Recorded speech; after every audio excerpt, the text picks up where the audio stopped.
मुखबिर सादिक सल्लल्लाहु ताला अलैहि वसल्लम ने ये इरशाद फरमाया था कि दज्जाल को जो मसीहा समझते हैं वो यहूदी हैं। यहूदी उसके इंतजार में कितने सदियां गुजार चुके।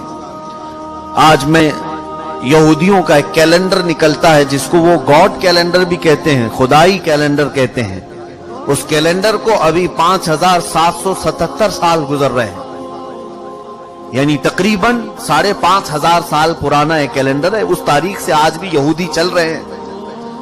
इस तारीख को वो सबसे ज्यादा अजमत वाली तारीख समझते हैं, जिसमें 3 बार 7 आ रहा है, 5777 में। और इस तारीख की निशानदेही इनकी पुरानी किताबों ने की थी। उस एतबार से अब ये बड़ी तैयारियों में लगे हुए हैं।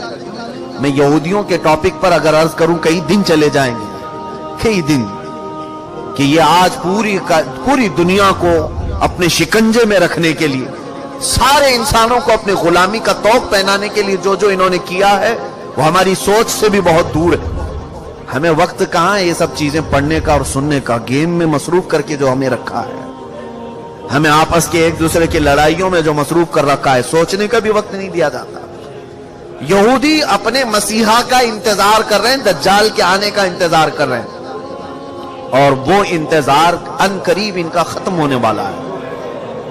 मुकद्दस किताबें जो आसमानी किताबें हैं, अगरचे वो रद्दो बदल हो गई, लेकिन जो बाकियात हैं तौरात में या तेलमूद, यहूदियों की मुकद्दस किताब है, old testament, new testament, Bible, ये जो मुकद्दस किताबें जिनकी उनके नजदीक हैं, उनकी इबारात, उनकी आयात के मुताबिक दज्जाल के आने का जमाना बहुत करीब आ चुका है।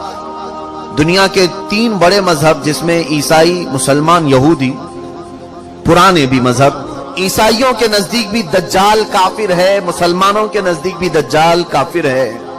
सिर्फ यहूदी उसे अपना मसीहा समझते हैं, और उनके बड़ों ने ये सारे पेशनगोइयां की हैं कि उस मसीहा के आने से पहले तुम्हें दुनिया में क्या क्या करना है, वही तैयारियां वो कर रहे हैं। अब आपको समझ में आई होगी बात कि यहूदी इतना इंटरफेयर क्यों कर रहे हैं, पूरी दुनिया में घुसपैठ क्यों कर रहे हैं। आपको पता है, इन्हें बताया गया है कि अगर तुम्हारा मसीहा तुम्हारे सामने आना है तो पूरी दुनिया को तुम्हें अपना गुलाम बनाकर रखना होगा। हर जगह तुम्हारी हुकूमतें कायम होंगी जिस वक्त वो मसीहा तुम्हारा उतरेगा। बहुत सारी अलामत मैंने उनकी किताबों से पढ़ी हैं, इंजील मेरे पास रखी है। बहुत सारी चीजें यहूदियों को ये बशारतें दी गई कि तुम्हारा मसीहा उस वक्त उतरेगा जब इजराइल में, यानी सारे यहूदी जमा हो जाएंगे, ये मुकद्दस जमीन पर सारी दुनिया के यहूदी जमा हो जाएंगे। ये जमा होने का काम 70 साल पहले से इन्होंने शुरू किया है। और उसके बाद एक और इन्हें बशारत दी गई है कि इंजीर का दरख्त जब तुम्हारे मुल्क में फलने फूलने लगे तो समझ लो कि तुम्हारा मसीहा आने वाला है। इंजीर तो समझते होंगे आप। ये बहुत सारी वो बातें मैं अर्ज कर रहा हूं जो आम तकरीरों से हट करके हैं। मैं सिर्फ इसलिए अर्ज कर रहा हूं कि एक नए साल में हम कदम रखने जा रहे हैं, और हम ये अब नए साल क्या क्या गुल खिलाने वाला है उससे अलर्ट करना ये मेरी अपनी जिम्मेदारी है।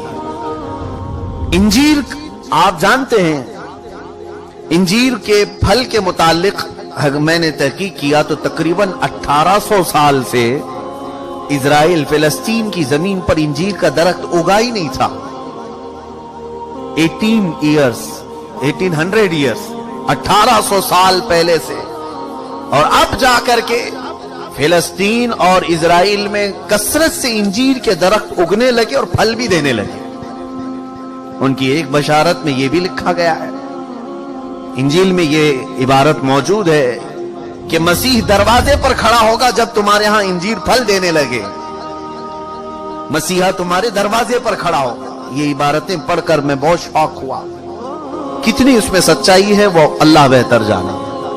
उसके अलावा ये भी उन्हें कहा गया था यहूदियों को कि जब तुम्हारे यहां एक गाय लाल बछिया को जन्म दे, और वो लाल बछिया ऐसी हो कि उसको किसी ने अपनी मिल्कियत में ना रखा हो, उससे किसी ने काम ना कराया हो, और वो जवानी में उस लाल बछिया को तुम कुर्बान करो और बड़ी मुकद्दस इबादत गाह में उसकी राख डालो, तुम्हारा मसीहा उतर कर आ जाएगा। ये भी किताब में है।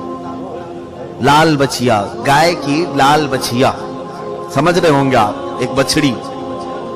और अभी अभी की न्यूज ये है कि इजराइल में एक लाल बछिया पैदा हुई और जिसकी हिफाजत ये कर रहे हैं। और कल की न्यूज मैंने ये देखा, एक ईसाई बहुत बड़े साइंटिस्ट है और वो अपनी वेबसाइट में ये सारी अपडेट्स देते रहता है।